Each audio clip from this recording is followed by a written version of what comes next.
안녕하세요. 진짜 세상에 이런 사람이 또 있을까요? 모든 게 다 전부 연기였습니다. 지금부터 제 사연을 들어주시고 현명한 조언 부탁드려요. 우리는 첫 만남부터 영화 같았습니다.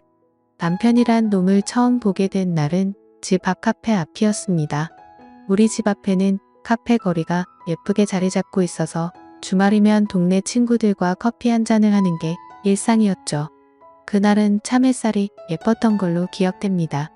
허나 제 마음은 먹구름이 잔뜩 낀 날이기도 했습니다. 3년이나 사귄 남자친구와 이별을 한 다음 날이었거든요. 술을 먹으면 괜히 울면서 남자친구에게 전화라도 하게 될까봐 기운 좀 차리려고 일부러 대낮에 친구들을 만난 거죠. 커피 한 잔을 하면서 쿨한 척 수다 떨고 웃고 그러다가 잠깐 카페 밖에 있는 화장실을 다녀오려고 카페 문을 연 순간 지금의 남편과 처음 마주치게 됐습니다. 선한 인상에 깨끗한 피부, 깔끔한 옷차림, 큰 키, 호감형의 귀티 나는 남자였고 제가 화장실을 다녀올 때까지 그 자리에 서 있더군요. 그러더니만 저에게 조심스럽게 연락처를 물어봤습니다. 첫눈에 반했다면서요. 남자친구와 바로 전날 헤어져 이별 후유증을 떨치지 못했던 저는 남자친구가 있다고 거짓말을 하고 다시 카페 안으로 들어갔습니다. 어색하고 머쓱한 표정을 짓더니 그럼 알겠다고 하더니 카페 안에 주차돼 있던 고급차를 타고 어디론가 가더군요. 그 후로 그 남자는 제가 친구들을 집 앞 카페에서 만나는 날이면 카페 앞에서 서 있었습니다. 본인 마음 받아줄 때까지 언제나 서 있겠다고 하면서 말이에요. 그때까지는 정말 예전 남자친구에 대한 미련이 남아있는 상태라 누군가를 만나고 싶지 않았지만 제 친구들이 자꾸만 등을 떠밀었고 결국 될 대로 되라 시계 마음으로 저녁 먹자는 남편의 제안을 받아들였습니다. 그리고 저녁이 되자 남편은 저희 집 앞으로 저를 데리러 왔었죠. 본인이 예약해둔 식당으로 이동하면서 남편은 본인의 출신 대학교에 대해서 자연스럽게 얘기를 꺼냈습니다. 서울대라고 하더군요. 그리고 아무리 있는 집이라고 해도 이렇게까지 자기 자랑을 하나 싶을 정도로 본인 자랑과 과시를 많이 하더군요.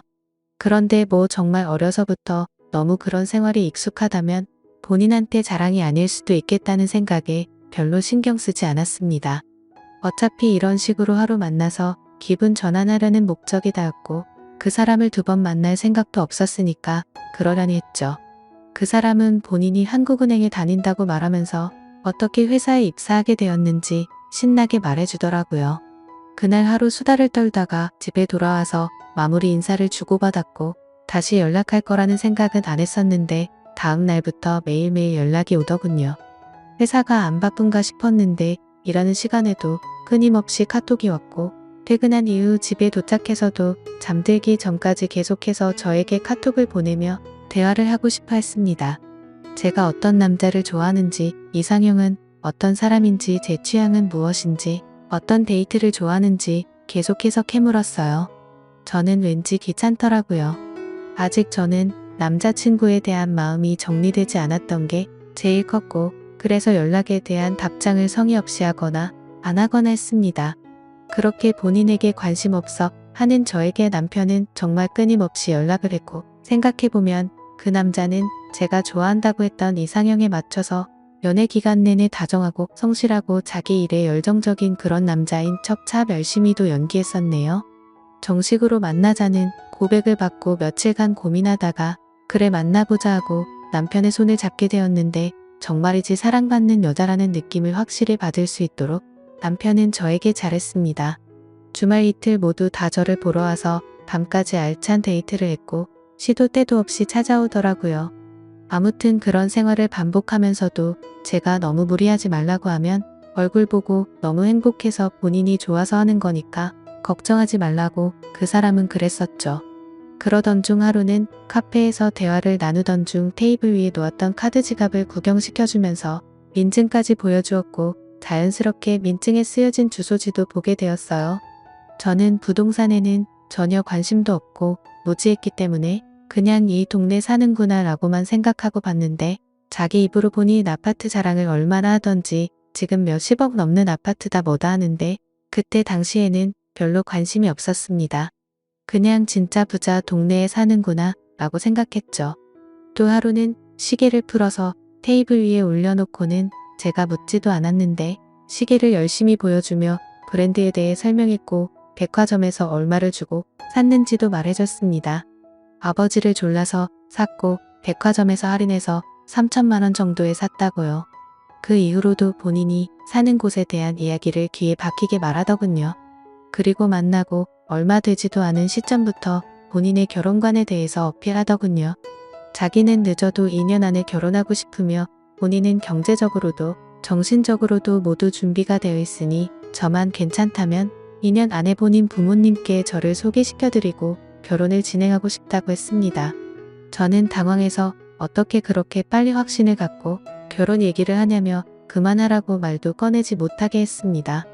허나 그런 저를 끊임없이 안심시면서 정말 매일같이 결혼 얘기와 같이 사는 삶에 대해서 얘기하더군요. 거의 결혼을 세뇌당하는 느낌이었어요. 결혼 얘기를 할 때는 꼭 재력 이야기를 항상 덧붙이더군요. 나랑 결혼하면 돈 걱정은 안 하고 살 거야. 사모님 만들어줄게. 하고 싶은 거 다 말해. 아니다. 내가 그냥 카드를 줄게. 너는 그냥 나랑 같이 평생 살아줘. 듣자마자 어이없어서 웃음 나오는 그런 말을 너무 진지하게 하더군요. 본인 부모님이 갖고 계시다는 빌딩들의 위치를 말해주기도 했고 본인이 미리 받은 건물의 위치 건물세가 한 달에 얼마가 나오는지까지 전부 술술 입었어요. 무엇보다 아침부터 잘 때까지 연락을 하면서 회사 이야기를 정말 많이 했고 회식을 가거나 어디 갔다 하면 동영상도 자주 보내주었습니다. 좀 과하니까 가끔 묘하다 싶을 때가 있었는데 너무 많은 증거들을 거의 매일같이 보여주면서 의심할 틈을 주지 않더군요. 그런데 아주 조금씩 말이 많은 그 사람의 말에 어긋나는 부분들이 있었습니다.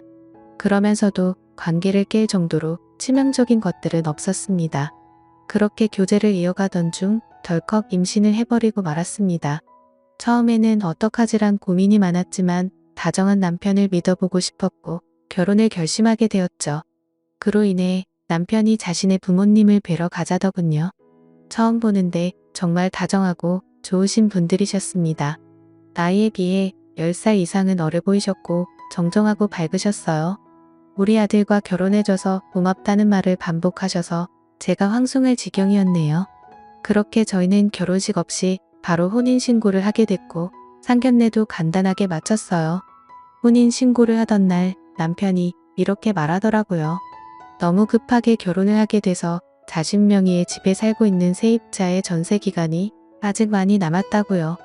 그리고 투자를 여기저기 해놓은 곳이 많아서 우선 지금 자기 수중에 있는 1,000만 원으로 단칸방에서 신혼살림을 시작하자고요. 별 수 있나요? 그냥 알았다고 했죠. 저희 부모님께 사정이 이러저러 해서 단칸방에 잠깐 살게 됐다 말씀드렸다니 엄마가 단칸방에 맞는 작은 냉장고, 세탁기 등 살림을 싸주셨습니다. 그런데 아이를 낳고 나서야 알게 됐습니다. 매일 출근한다던 남편이 한국은행으로 출근한 적이 단 한 번도 없다는 사실을 말이에요. 어느 날 남편이 집에 가방을 두고 간 적이 있었는데 핸드폰도 안 받더라고요. 그래서 회사에 걸면 될까 싶어 남편이 근무한다고 말했던 부처 전화번호를 찾아서 전화를 했더니 그런 이름을 가진 사원이 없다는 겁니다. 제가 이렇게 믿었던 것도 결혼 전에도 출입증을 보여주고는 했거든요. 남편이 가지고 다녔던 그 출입증은 도대체 어디서 훔쳤던 걸까요? 그리고 남편이 여러 번 언급했던 저희 신우의 이름으로 변호사협회에 검색을 했는데 아무 조회 결과도 나오지 않았습니다. 그걸 보자마자 소름이 끼쳤습니다. 그러고 보면 결혼 후 단 한 번도 신우를 본 적이 없었습니다. 신우가 너무 바빠서 그렇다고만 했어요. 그런데 아무리 바빠도 결혼한 오빠의 와이프 볼 시간이 아예 없다는 게 정말 이상했었거든요. 시댁에 가더라도 지정 주차장에 잠깐 주차하고 남편 혼자 올라갔다가 내려왔고 저는 차 안에 있으라고 했습니다. 저는 제가 불편할까봐 그런다고 말하기에 저를 배려해주는 거라고 생각했었죠. 문득 그 아파트가 시부모님 집이 맞는지 의심스럽더군요. 저는 그 생각이 스치자마자 시댁으로 갔습니다.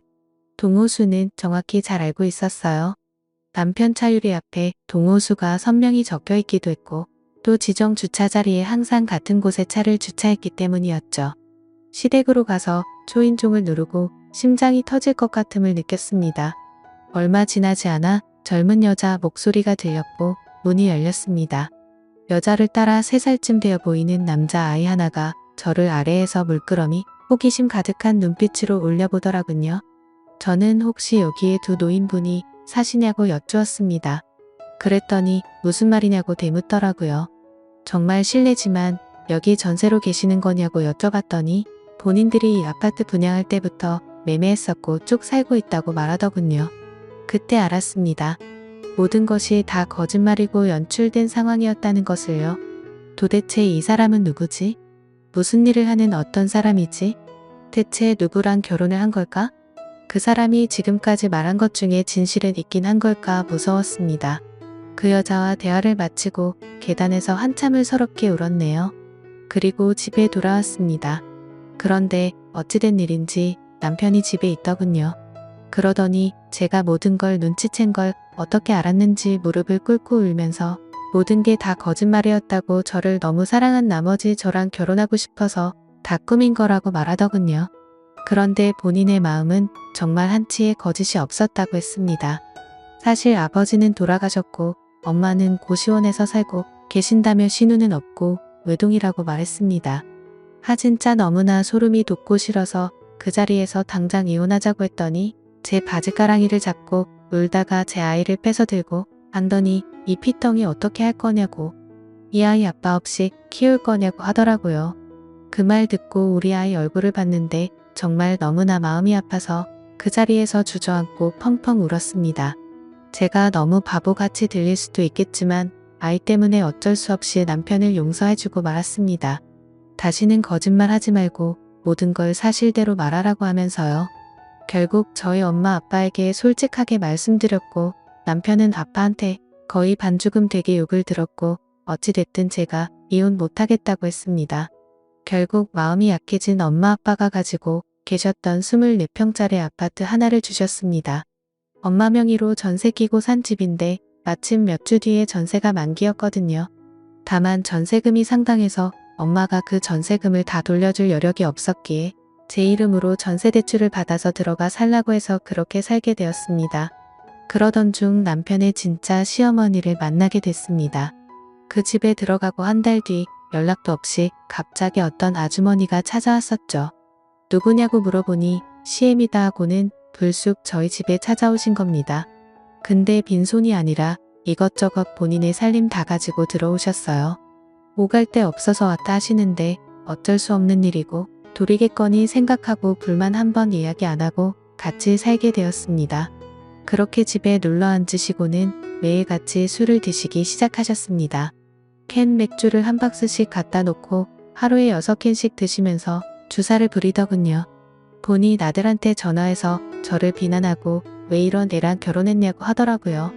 제가 시어머니께 아부를 안 떨어댔다고 역정을 내셨습니다. 저는 그 모습을 보면서 소리 지르시고 막말하시는 게 너무 싫고 몸서리 쳐져서 방으로 들어가서 아이를 돌보고는 했었죠. 얼마나 그 시간이 힘들었으면 중소기업에 취직한 남편한테 울면서 전화해서 출근 안 하면 안 돼 차라리나 거기 따라가면 안 되냐고 했을 정도니까요. 아무튼 그렇게 힘든 시간을 보내던 중 생각지도 못한 둘째를 가졌고 우여곡절 끝에 출산을 하게 되었습니다. 산모 도우미가 집에 왔는데 무슨 시어머니 몸종이 온 줄 아시는 건지 산모 돌보는 건 신경도 안 쓰시고 베란다 청소 자기 밥 차리는 거나 집 정리 등 자신이 필요한 것만 시키시는 거예요. 산모 도우미도 국가지원 바우치였는데 시어머니가 이게 맘에 안 든다, 저게 맘에 안 든다고 하셔서 수도 없이 바뀌었어요. 나날이 스트레스는 쌓여가고 둘째 낳고 몸도 마음도 지쳐가는데 남편은 회사 일 때문에 외박이 잦아지기 시작했습니다. 오죽했으면 큰 나이가 아빠는 왜 우리 집에 놀러와서 잠도 안 자고 가냐고 물어볼 정도였죠. 퇴근하고 집에 와도 자정이 다 되어서야 들어왔습니다. 그러던 중 하루는 애들 재우다가 저도 피곤해서 잠들어 버렸을 때 시어머니가 방으로 뛰어오셔서 큰 소리로 너는 네 신랑 왔는데 어디서 자빠져 자고 있냐며 빨리 네 신랑 꿀물 내놔라고 하셨어요. 꿀 없는데요 라고 하면 새벽 시간인데도 당장 나가서 사오라고 하면서 잔소리를 엄청 하셨고 저는 정말 너무 지쳐갔습니다. 그렇게 지내던 중 시어머니 건강이 점점 많이 안 좋아지셔서 자꾸 부종이 생기셨고 복수가 차셨습니다. 그래서 결국 입원을 하게 되셨어요. 남편의 월급으로 입원비도 당장 문제였죠. 저는 결혼 전에 신용이 좋았었는데 이미 신용불량자가 되었고요. 남편은 돈이 부족할 때마다 니네 엄마한테 얘기해서 돈 좀 빌려와달라고 하더군요. 그때 당시에 관리비며 가스비며 3달 정도가 밀려 있었고 아이들 반찬 사줄 돈이 없어서 두부 안모 사는데도 벌벌 떨고 그럴 수준이었습니다. 그런 상황인데도 불구하고 남편은 매일같이 늦게 들어오고 자신이 결혼 전 빌렸던 돈 때문에 여유가 없다면서 쥐꼬리만한 생활비만 주더라고요. 저는 지금 상황을 차근차근 다시 말했지만 남편은 괜찮아질 거야 라고만 말할 뿐 상황은 전혀 달라지지 않았습니다. 오죽하면 시어머니 입원비를 아들은 신경도 안 쓰고 제가 친정에 부탁해서 내고 있을 정도였죠. 결국 제가 전적으로 시어머니 케어를 해야 하는 상황이 되었고 아이들을 데리고 다녀야 해서 남편 차를 타고 병원에 다녔습니다. 그러던 중 병원에서 차를 타려고 갔는데 긁힌 자국이 생겼더라고요. 저는 곧장 블랙박스 메모리 카드를 빼서 집에 가서 영상을 확인해 봤습니다. 그런데 뭔가 여자의 촉이라고 해야 할까요? 갑자기 긁힌 자국을 찾는 영상보다도 예전 영상부터 봐야겠다는 생각이 들더라고요. 그래서 확인을 해보는데 정말 기가 차더군요. 한숨조차 안 나오고 이게 뭔가 싶었습니다. 왜냐하면 주행 중인 차량 안에서 남편의 목소리가 들려오는데 옆에는 또 다른 여자가 타고 있더군요. 남편은 제게 어필을 할 때와 달라진 게 전혀 없이 똑같은 멘트 똑같은 수법으로 또 다른 여자를 사귀고 있었던 겁니다. 왜 매일같이 늦게 들어오고 돈이 부족하다고 했는지 바로 알겠더라고요. 저는 용서를 해줬음에도 도저히 달라지지 않는구나 생각했고 절대 용서하지 않겠다고 생각했습니다. 결국 그날 이후로 남편에게 이 영상을 들이밀며 이혼할 거라고 통보했고 그러자 남편은 또 저번처럼 무릎을 꿇더니 펑펑 울면서 한 번만 용서해달랍니다. 두 자식을 담보로 생각하는지 아이들은 어떻게 할 거냐며 똑같은 레퍼토리를 펼치더라고요. 그러면서 자신의 어머님 케어는 누가 하냐고 제발 용서해달라고 했습니다. 진심으로 그때 너무 어이가 없고 기가 차서 말했습니다. 이 어머니가 내 어머니야? 그리고 어머님이 나한테 어떻게 대하는지 뻔히 알면서 그딴 말을 하냐고 말했죠. 저는 더더욱 용서가 되지 않았고 결국 두 아이 데리고 그 집에서 뛰쳐나와서 친정으로 갔습니다. 며칠 동안 남편은 지금도 한 번만 용서해달라고 계속 연락이 오고 있고 바람핀 상대와도 다 끝냈다고 하네요. 이 모든 사건을 알고 계신 저희 부모님은 당장 이혼하라고 말하고 계시고 있고요. 솔직히 저 혼자라면 매몰차게 이혼해버리면 그만인데 두 아이를 보면 이게 맞는 건가 조금은 고민이 됩니다. 제가 어떻게 하는 게 맞는 걸까요? 제 사연 읽어주셔서 감사합니다.